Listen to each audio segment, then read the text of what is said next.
Ce qui se joue, Clémentine, c'est avant tout la question de la participation dans une élection, vous l'avez dit, où 10 candidats sur 13 ont appelé à ne pas aller voter. Ce boycott, on le ressent dans les dernières estimations de la CENI, 39% de taux de participation contre 54% 5 ans plus tôt en 2018. Ces chiffres sont encore très provisoires. Ils ne concernent que 9% à peine des bureaux de vote et seulement ceux des grandes villes d'ailleurs. Ce qui se dessine en revanche beaucoup plus clairement et sans surprise, c'est l'avance du président sortant András Zoel. Hier, j'ai pu assister au dépouillement dans un bureau de vote du centre de la capitale.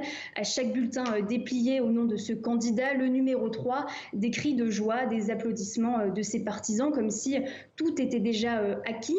Mais pour le collectif des 10 candidats d'opposition, au contraire, tout n'est pas joué. Pour eux, la faible mobilisation de la population en est la preuve. Alors, les prochains jours vont sans aucun doute être décisifs. Est-ce que le bras de fer engagé depuis quelques semaines déjà va se poursuivre entre les deux camps? Est-ce que l'opposition va continuer ces manifestations pacifiques? Elles étaient devenues quasi quotidiennes dans les rues de la capitale.